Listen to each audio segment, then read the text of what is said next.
Let me for you go do go do. Wizkid is rewriting history. How a kid from Lagos conquered the world.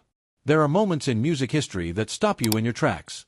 Moments that make you realize the game has fundamentally changed. Wizkid's record-breaking 196-week run on the Billboard World Albums chart is one of those moments. It's not just a statistic. It's a statement. A declaration that African music has arrived on the global stage, and it's not going anywhere.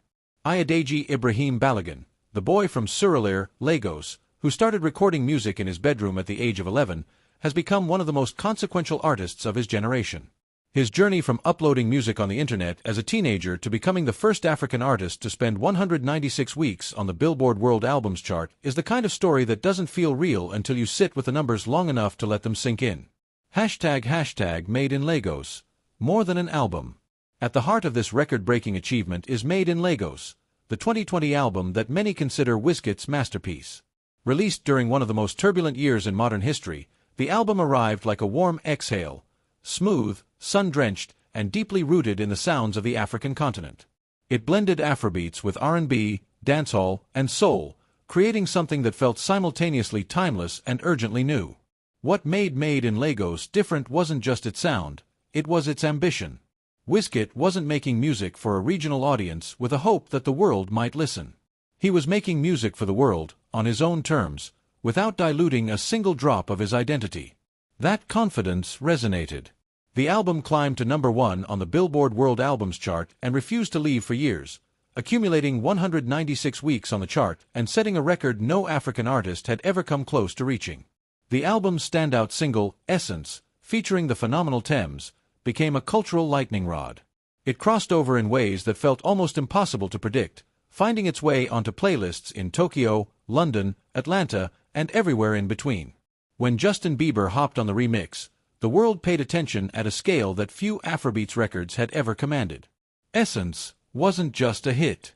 It was a bridge, connecting African music to global pop in a way that felt organic rather than manufactured.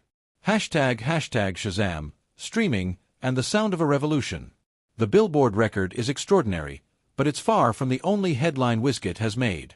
He became the first African artist to surpass 100 million Shazams across dozens of countries, a milestone that speaks volumes about the organic, word-of-mouth magnetism of his music. When people hear a Wizkid song playing somewhere and they immediately reach for their phone to find out what it is, that's not marketing. That's magic. His streaming numbers tell a similar story.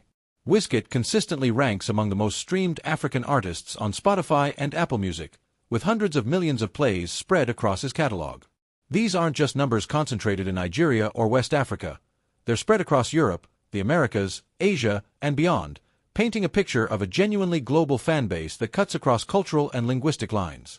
#7 consecutive years, a streak unlike any other.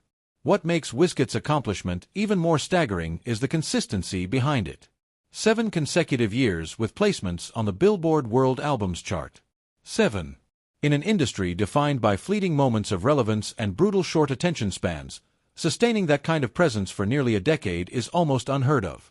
It speaks to an artist who isn't chasing trends but setting them, someone whose creative instincts are sharp enough to keep his music feeling fresh and necessary year after year. This consistency isn't accidental. Wizkid has always been deliberate about his artistry, careful about the records he releases and the collaborations he pursues. He doesn't flood the market. He curates. And when he does release music, it lands with weight. #Real, Volume 1. The evolution continues.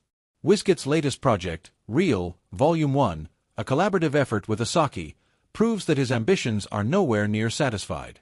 Blending Afrobeats with the gritty, street-influenced energy that Asaki has become known for, the project represents another evolution in Wizkid's sound, a willingness to explore new textures while staying true to his roots. It's the move of an artist who has nothing to prove and everything to explore. The fact that Real Volume 1 has already extended his Billboard streak is a testament to the enduring power of his name and the quality of the music. Even in collaboration, Wizkid doesn't diminish, he elevates. The door he's opened. Perhaps the most meaningful dimension of Wizkid's achievement is what it means for every African artist who comes after him. The music industry has long been structured around Western gatekeepers, radio programmers, label executives, playlist curators, who decided what the world was ready to hear. Wizkid didn't wait for permission.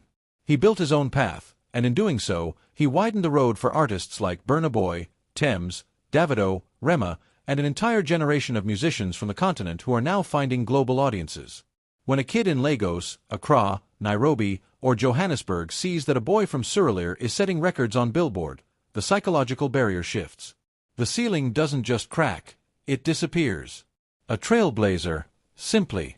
Wizkid's 196-week record isn't the end of the story.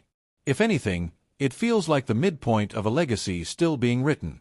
He has already changed what the world expects from African music, and with every new project, every new record broken, and every new audience won, he continues to do what he has always done: make the world move to an African beat.